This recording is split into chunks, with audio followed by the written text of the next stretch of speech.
Ankasitrahana tompoko lahy sy tompoko vavy ny mbola fanjohinao ny fahita lavitra MBS an'izao matinaly izao larobia fa 4 ny volana aprily 2022 tonga soa indray ary atao amin'ny fotoana ny vaovao asaiko ampanajananao anaraka n'izany vaovao izany hatramin'ny farany iompina maro indrindra amin'ny resaka politika mo ny vaovaontsika amin'ity andro niany ity fanaizana zany misy ihany koa ny lafiny sosialy sy ny lafiny fampianarana andeha aratsika avy hatrany makasika ny firosoana amin'ny fitsapan-kevim-bahoaka izay manaitra ny sain'ny mpanara-baovao amin'izao fotoana izao ilaina ny fifampidiniana mialohan'ny hirosoana na tsia amin'izany resaka fitsapan-kevim-bahoaka izany hoy ny filoha nasionaly no sady mpanorona ny antoko tiako Madagasikara Andriamatoa Marc Ravalomanana raha naneho hevitra momba izay izy androany voafaritra mazava raha teo agnatin'ny lalam-pandrenana misy ankehitriny ny momba izay waratsika ny fanadihadiagna tateriny Germain Nomenjanahary teny ambaran'ny filoham-pirenena voalohany mandritry ny fianianana ny hoe anaja toy ny anak'Andriamaso ny lalam-pandrenana tsy arak'izany anefa no miseho ankehitriny fa fanitsakitsahana ny lalam-pandrenana izay lalàna fototra eto amin'ny firenena raha isy ny fikitiana na fanovana lalam-pandrenana izay antanina ny hevitry ny vahoaka dia ilaina ny fampidiniana aloha amin'ny mazava-dehibe ny fakana ny hevitry ny vahoaka izany toy izao indrindra no faneho-kevitra Andriamatoa Marc Ravalomanana izay filoha nasionaly no sady mpanorona ny antoko tiako Madagasikara mahakasika indrindra ity resaka referendum na ny fitsapan-kevim-bahoaka ny amin'ny ikitiana na tsy izay lalam-panorenana izay ny referendum zany nge mitsapa ny hevitry ny vahoaka mangataka ny heviny manontany azy hoe ekena sa tsy ekena oui ou non noho izany zany tsy maintsy asina fampiresana aloha meloha reo mpanao politika ny société civile reo ray aman-dreny am-panahy dia tenenina hoe zao ny volavolan-kevitra zay roso anitsina na nivana tanteraka mihitsy ny lalam-pandrenana zany lalam-pandrenana zany nge re olona tena io nge nijorony mafirenena firenena constitution na ny lalam-panorenana mafirenena firenena ny teny ataon'ny président raha vao andray ny asany izy dia zao anaja toy ny andrak'Andriamaso ny lalam-panorenana tsy mahazo kitikitiana io tsy mahazo ahitsy io tsy azo atao nininy io raha tsy miera amin'ny vahoaka aloha manitsakitsaka manao amboletra ny lalam-panorenana raha mbola mikiry ianao an'io ihany tsy azo atao ary tsy azo akena zany eto milaza aminareo fa reo voaka marobe reo milaza hoe tokony anaraka tsara ny lalàna velona misy atao firenena ary tokony anaja zany lalam-panorenana zany ndresahako zany enkeo maraina raha ohatra ndresaka tamin'ireo le mpanara-maso ny fifidianana sy ny masovo aoka re isika eto Madagasikara mba hanaja ny lalàna tsisy firenena mety androso na anovan'ny fiainga ny vahoaka raha tsy manaja lalàna tsika satria anao mpitondra indray ve anao mpitarika indray ve tsy hanaja azy fa dia mino fa olo-kendra leo olona malala zay tokony ataony dia mba hieno an'izany tenin'ny olona rehetra zany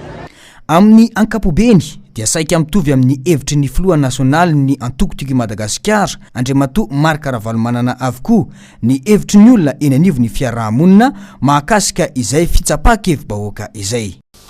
fa eo amin'izay fiomanana ho amin'ny fifidianana solombavam-bahoaka kosa indray dia natolotra tamin'ny fomba ofisialy niany marandray teo ny solombavam-bahoaka izay natolotry ny team K25 ofidina ao amin'ny distrika ny Andramasina n'izao fifidianana ho avy izao Andriamatoa Andriamanjato Liantsobina no mitarika ny lisitry ny team K25 amin'izany ao amin'ny distrika ny Andramasina no safidina manokana ireo kandida izay solitena ny tiako Madagasikara ireo raha ny nambara ny filoham-panorona ny antoko Andriamatoa Marc Ravalomanana izay tonga nanatanteraka n'izany fanolorana tamin'ny fomba ofisialy ny kandida ho an'ny distrika ny Andramasina izany mbola Germain Nomenjanahary hatrany no mitatitra ny andindininy izay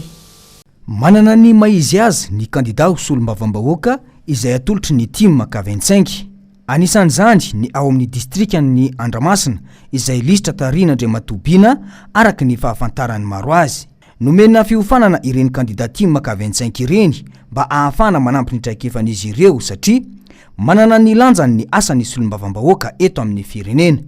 Androany no nampafantarana tamin'ny fomba ofisialy ireo kandida atolotry ny team maka 25 ireo ao amin'ny distrikany Andramasina. Tonga tany antoerana ny filompanorona ny antoko tiko Madagasikara no sady filoha nasionaly ny antoko Andriamatoa Marc Ravalomanana Androany na natanteraka izay fampafantarana ofisialy izay raha teo ihany koa ny fidinana ifotony sy ny fitafatafana tamin'ny vahoaka tao amin'ity distrikany Andramasina ity. Zava-dehibe natokavana mijery vahoaka toy izao ametraka solombavam-bahoaka dia izy ireo ny fidinana solombavam-bahoaka hoe tia natolotray tia mbo candidanay dia nekena zay mahatonga izy ireo faly tonga teo zao. Ny candidat timma dia lazaiko amin'ireo foana zay le hoe rodobe ny mpanangana satria izy ireo efa manana nahazo fiofanana ary efa nahazo fiofanana izy dia hainy tsara mampiatrana zany eo anatrehan'ny vahoaka miasa miaraka amin'ny vahoaka izy ireo mandanjalanja tsara ny teny hotenenina ary indrindrindrindrindrindrindra manaraka zay toromarika mena azy zao natao hoe pré-campagne dia hitako tsara zao zay député rehetra zay candidat rehetra dia nanaraka tsara le toromarika hoe miresah amin'ny vahoaka pré-campagne zao dia efa tonga indray ny campagne amena fiofanana manokana indray izy ireo dia rehefa tonga indray any Tsimbazaza izy ireo amin'ny farany dia ataontsika mihitsy zay tena mpafantara azy hoe zao ny tena andraikitra sy asanao. Noho izany zany mahatoky an'izy ireo mahatokisina ireo vahoaka fa tsy hanosy-botananareo ary tsy hanolotra vato mafananareo izahay fa ny tiako Madagasikara dia manana maizy azy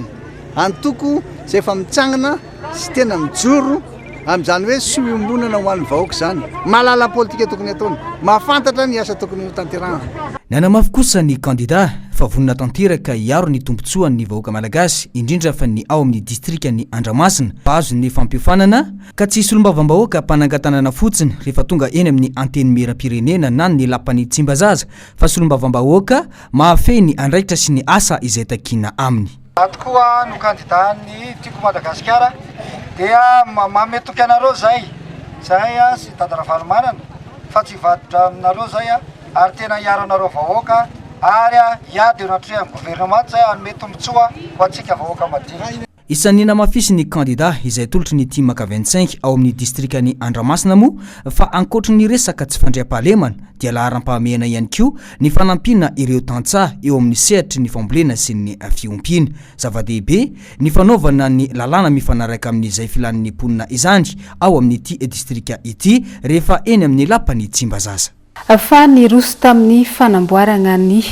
lalana tao amin'ny faritra Ravitoto any amin'ny fokotany Ambolokandrina iny ny mponina tao antoerana tamin'ity andro niany ity notarihan'ny candidat ho solombavam-bahoaka ao amin'ny boriboritany faharoa tsy iza izany fa Andrianarisoa Stanislas na fantatry ny maro amin'ny anarana hoe Rastandy. Asa fanamboaran-dalana izay tafiditra indrindra amin'ny fanomezana ny fanampiana sy ny fanasoavana ny vahoaka eny fotony izao etsika izao naneo ny fihetseham-pony momba izay fahavitan'ny lalana izay moa ireo mponina teny antoerana izay efa nitaraina tamin'ny antaonany maro manoloana izany olana teo amin'ny faratsian'ny lalana izany. Horantsika ny andindiny izay tateriny Noro Fitiavana sy Mathieu Princy.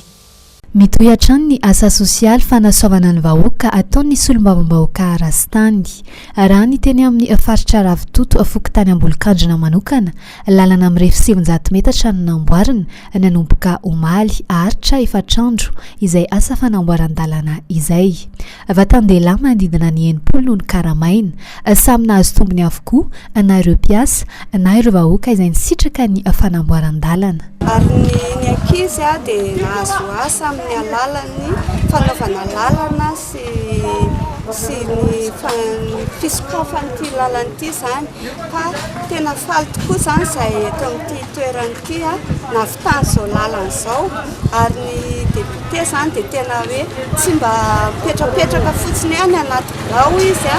fa tena miara-minosina ny ankizy miara-misalama manamboatra ny lalana amin'ity faritra misy anay ity ary izy mbola maro zany zavatra natenainy hoe amboarina fa zava-dehibe aminay aloha zany dia hoe tena hoe fahavitana lalana. Gatanay mba hisy olona vita anao ny ohatran'ny ataony fa raha ny ataony io fa tsy ahitatarana isony.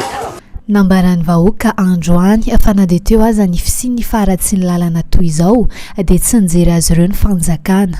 Anisy ny fitaraina nataon'ireo vahoaka ka antony iray na tonga ny solombavam-bahoaka rastany na malo ny antso n'ireo mponina avy hatrany. Faly ny mponina ankehitriny satria vita ihany ny lalana izay loharanony fampandrosoana. Izany dia faly amin'izao fanamboaran-dalana izay ataon'ny député rastany zao. Zay mponina ety Andravitoto satria tsisy fanjakana nijery mihitsy zay hatramin'izay fa ankehitriny dia nijery ary nanamboatra ny lalana ety aminay izy dia faly ny mponina Ravitoto rehetrarehetra ary zay mba te hiteny hoe maromaro ny député fa mba tokony manao asa ifotony ohatran'izao dia tsy asany ary manao lalana. Fampanao lalana no asany nefa noho izany asa sosialy tokony andraisany andraikitra zany amin'ny maha député azy. Faly dia faly zay amin'ny fanaovana ny lalana ataony lahara-pamehy ataony député rastany ary mbola tsy zao ihany zavatra ataon'io lehilahy io fa tena hatramin'izay na député azy tsy fony olona izy ary amin'izao dia miezaka mahitsy manao an'izay zavatra mampangetaheta ny vahoaka. Zay zany dia mponina amin'ity faritra Andravitoto zay ary mahafinaritra anay sy mahafaly ny fonay zany nahatongavan'ny député rastany amin'ity toerana ity satria zany maro zany ny olona mba efa nandalo teto kanefany nampijaly anay teto dia ny lalana zany dia faly tokoa zahay. Ankoatra izay tsy ny olana eo amin'ny faratsy lalana ihany moa no anisany mampitaraina ireo vahoaka any an-toerana fa ny tsy fisian'ny pompy izay isitrahana rano fisotro madio. Fa mitohy hatrany ny fifampidiniana sy ny fifampiresahana ary ny fianona ny etaeta na ny olona ny vahoaka eny fotony ataon'ny kandida solombavam-bahoaka natolotry ny antoko tiako Madagasikara ho fidina ao amin'ny distrikany Avaradrano. Raha tamin'ity niany ity ny arivariva teo dia ny mponiny Alasora indray no nohainoiny reto kandida ao amin'ny distrikany Avaradrano ireto. Notariany listra voalohany Gery Randriambolaina sy ny listra faharoa Aja Randrianafona tsara moa izany resaka ny fanaovana tamin'ny mponina teny an-toerana izany. Anisan'ny songadina tagnatin'ny koragna izay nataon'ireo mponina ireo ny fahasairanany eo amin'ny lafiny tsy fandriam-pahalemana sy eo amin'ny lafiny fotodrafitrasa ihany koa. Varantsika ny andindin'izay eo amin'ny sariny Erzora Jaonarvony.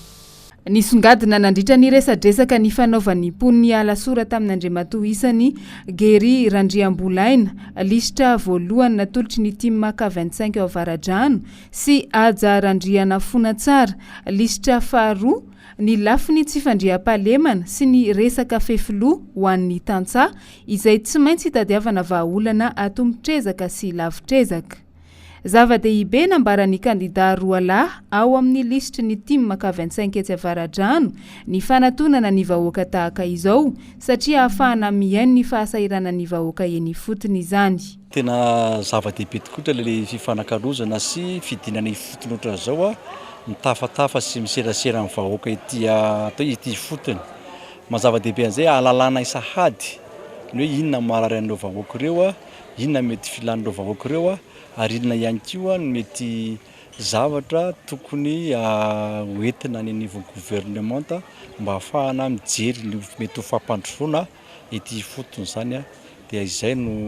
mahatsara sahady ny fiseraserana. Eo ihany koa no ahafahana ihany koa mahafantatra ny sy hoe maharesy lahatra an'ireo atao hoe namana sy mpikambana rehetrarehetra izay hita hoe resy lahatra amin'ny tena sahady zany amin'izay hoe fahatongavan'izy ireo maro sy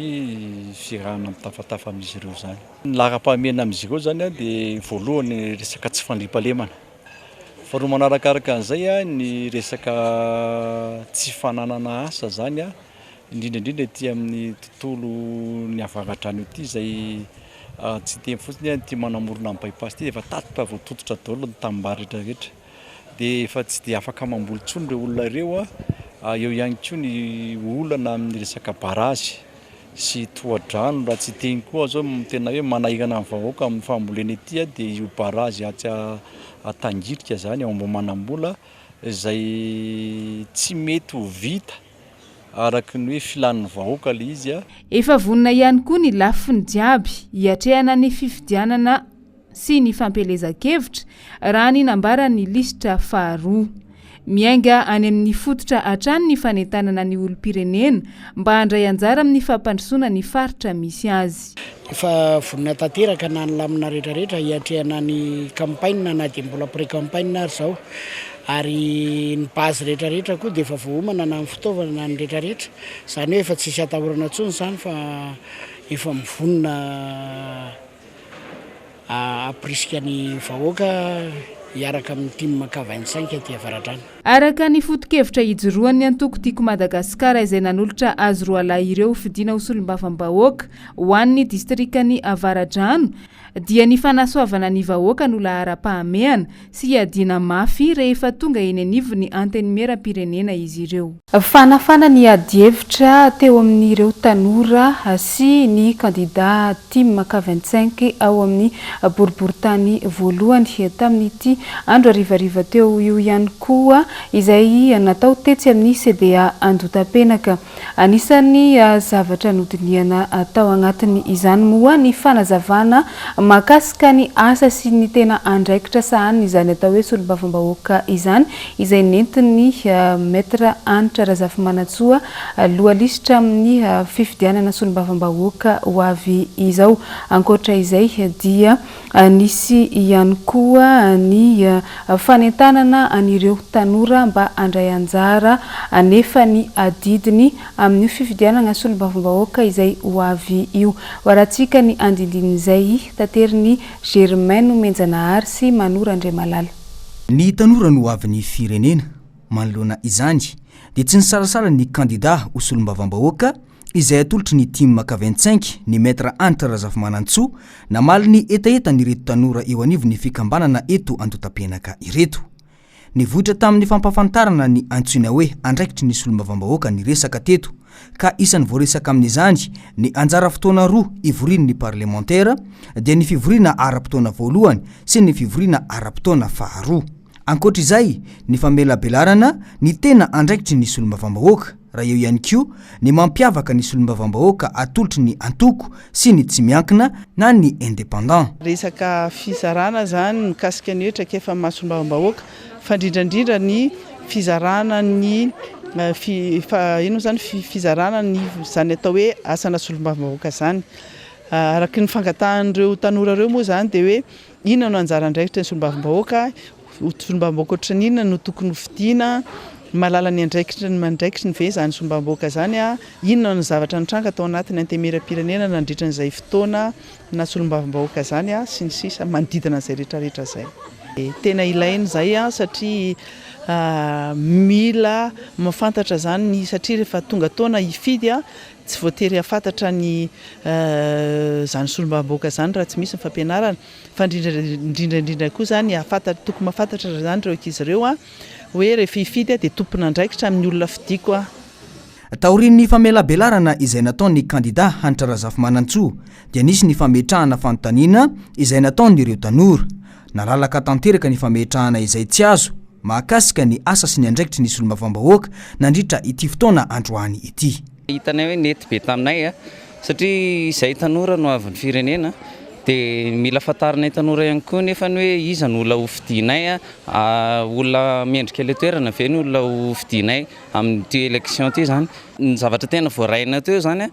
dia hoe inona avy ny tena anjara asan'ny député mba tsy hadiso fanantenananay zany raha ohatra hoe misy zavatra andraindrainay ho ataon'ilay député nefa tsy vitany ao amin'ny fokontany misy anay na amin'ny boriboritany misy anay.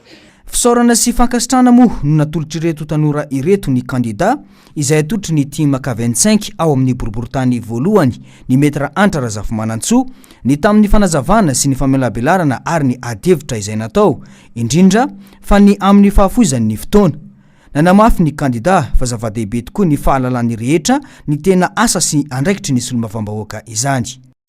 Fa nagnano ny tatitra manoloana ny fanatanterahana ny fifidianana tamin'ny filoham-pirenena farany teo tamin'ny taona 2012 ireo mpanaramaso ny fifidianana avy amin'ny vondrona Europeana ny any arivariva folakandro teo. Nanoloana izany dia nisy teboka maromaro ny resan'izy ireo ny amin'ny tokony asiana fanitsinana asiana fanatsarana ihany koa mba ahafahana mampitombo ny fahavitrian'ireo olom-pirenena mandray anjara amin'ny fifidianana fa eo ihany koa ny tokony anatsarana mihitsy ny fijery ny malagasy jiaby an'izany fanatanterahana ny fifidianana izany. Andeha aratsika ny andindininy izay vaovao izay eo amin'ny rindra-tsary ny Erzora Joanarivony.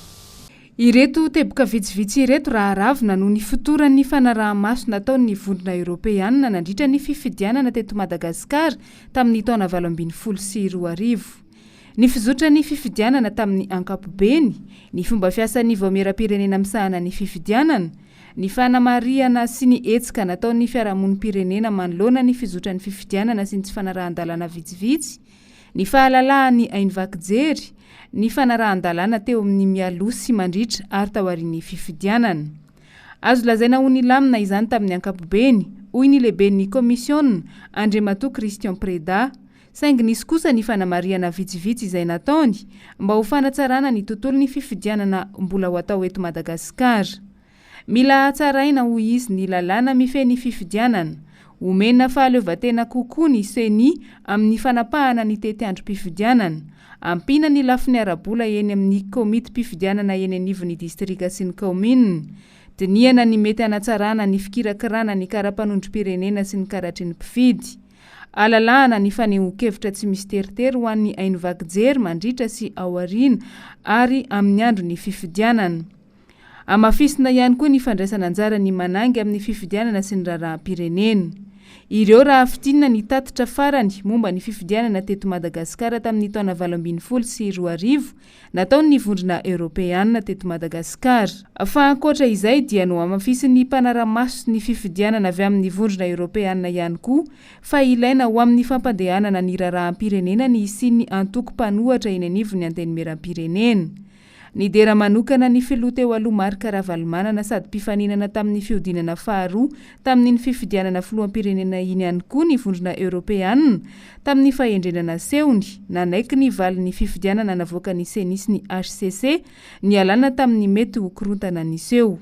Tetsy ankilany, tsy nentina neho hevitra momba ny firosoana amin'ny fitsapan-kevi-bahoaka tao ankamehana eto Madagasikara io ny vondrona Europeana raha nanontaniana, saingy nanambara kosa Andriamato Christian Preda fa raha tokantranon'ny Madagasikara izany ka anjaran'ny samy malagasy ny mifampidinika. Tsara ny mampahafantatra fa nisy ny fionana teo amin'ny filoha teo aloha Marc Ravalomanana sy ireo mpanaramaso ny fifidianana teto Madagasikara ireo ny tapany maraina ny alohany ny fampidiniana izy ireo tamin'ny filoha ankehitriny. Fa ikoragna resaka trangam-piarahamonina antsika ato agnatin'ity fanadihadiana manaraka ity tany Iosy dia ny aliny tinainy Losy teo iny dia tokony tamin'ny 12 raha matonaly tany nisy tovolahy raiky izay maty nisy nanatomboka meso tamin'ny izany. Maloanga izay indrindra no ny atezerany avany sy ny ray aman-dreny ilay tovolahy izay maty dia nalainy izy ireo ankeriny ny ray aman-dreniny ilay olo izay nahavanana n'izany tomboka meso izany. Hoaratsika ny fanadihadiana makasiky izay tateriny Jessica Miray. Ny aliny alatsinain'ny Pasika tokony tamin'ny 12 alina dia nisy zatovolahy iray maty no tsatoan'olona antsy nandritra ny adiny fanaovana tovolahy maromaro tao an-tampon-tanànan'ny Iosy. Nientika fanampony fianakaviana nanana maty ka avy hatrany dia naka-ankeriny ny ray aman-dreniny ilay tovolahy nahavan-doza ka niazona azy tamin'ny toerana iray. Ny antsy vonjy tamin'ny polisy avy hatrany tokony tamin'ny iray ora maraina tany ho any ny fianakaviany ity nahavan-doza ity koa dia niditra ho mpanelanelana amin'ny polisy. Ny ravina soamantsara ny disadisa teo ary nanaiky ny fianakaviana manamanjo fa ny fanarahan-dalàna ihany no vahaolana ka navotsitra izy ireo ity ray aman-dreny ity. Tsy niandry fotoana ela ny polisy nikatroka sy nisambotra ilay nahavan-doza ka azo sambobelona ity farany tokony tamin'ny 5 ora maraina tany ho any. natao faran'izay aingana ny famitorana mba hampitony ny andaniny sy ny ankilany na dia mbola nisy fianakaviana hafa nyity nahavanondozy ity aza tonga ny tady vonjy tao amin'ny komisiaria izay tsy natosy botanana. Nanome baiko avy hatrany moa ny procureur tany an-toerana mba ampidirana vonjy maika amponja nyity nahavanondoza fantany vao vita ny famitorana. Na dia teo azy izany fanapahan-kevitra izany dia tonga ny tarika andian'olona maro nanoloana ny komisaria indray ny fianakaviany manamanjoa nitaky ny alorana azy ireo anilaina monina afaty ny avany. Nanao izay hoafa ny polisy nandresy lahatra ireto olona ireto ny amin'ny tsy maintsy anarahan'izy ireo ny lalàna. Niparitaka ihany ireo olona ireo no ny farany ary tsy maintsy nanao tifidanitra ihany koa ny polisy tamin'izany. Nandray an-tanana ny famerenana ny fandriampahalemana ao an-toerana moa ny OMC. Amin'ny ankapobeny dia efa niverina amin'ny laony ny filaminana na dia mbola misy fivorovoriana amin'ny tsitokotoko ihany aza enoeny. Ary efa nafindra toerana any amin'ny fonjan'ny fianaratsoa ihany koa ilay nahavanondoza mba hitsahara ny romoromo. Miara-miasa tanteraka ny mpitandro ny filaminana rehetra any an-toerana hiarovana ny korotana tsy hitatra. Fa iresaka lafim-baovao hafa atsika agnatin'ity fanadihadiagna ity anisany aretina izay mpahazo olomaro eto Madagasikara ny andro be ary tsy voatery misy eo amin'ny alalan'ny fahatoragnana izy io fa mety hoendrika hafa no isehoany izany aretina andro be izany. Tsara ihany koa moa ny mampafantatra fa mpahazo ny olo jiaby ny aretina andro be izany hoe na tsaika na olobe izany dia samy voany izany aretina izany avokoa rehefa avy izay fotoagna izay. Azo tsaboana tsara nefa ny aretina andro be araka ny fanadihadiagna nataony noro fitiavana ndeha rahantsika vetrany.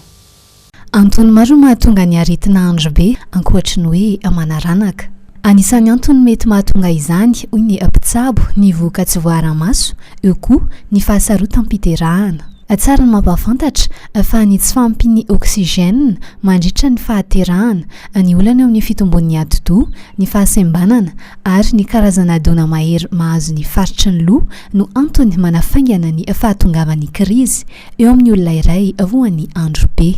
Fanampan'izay ireto tranga manaraka ireto ihany koa dia voalaza fa manafaingana ny fisehony aretina. Raha ho an'ny olon-dehibe ny fahatapahan lalangdra, ny fisotro toka sy ny fandraisana ny zava-mahadomelona tafahoatra, ireo karazana fivotosana maro ao anaty loha dia mitarika amin'io aretina io. Raha ho an'ny zaza sy ny ankizy kosa, ny aretina izay misy fiantraikany amin'ny atidoha, ohatra ny meningite.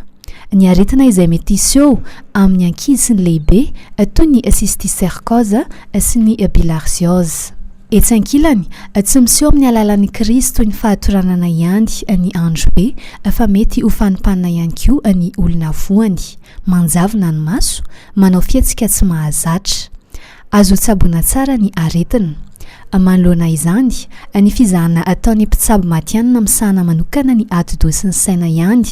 no ahazona mamantatra ny aretina andro be. Zava-dehibe ny fitiliana amin'ny alalan'ny fitaovana voatokana hoy ny mpitsabo. Aorian'ny fanadihadiana kosa vao manome toromarika ny amin'ny fanafody mifanaraka amin'ny aretina ny dokotera. Dia iny fanadihadiagna momba ny fahasalamagna iny ihany koa tompoko lahy sy tompoko vavy no nandesintsika manakatona ny fotoagna ny fampalalam-baovao amin'izao matinaly izao. Angasitraigna bevatanao nanaraka izany hatramin'ny farany, mametraka ny veloma mandra-pitafa ho amintsika jiaby koa ny tenako amin'ny manaraka indray samy mandry mafo aby antsika jiaby tompoko lahy sy tompoko vavy.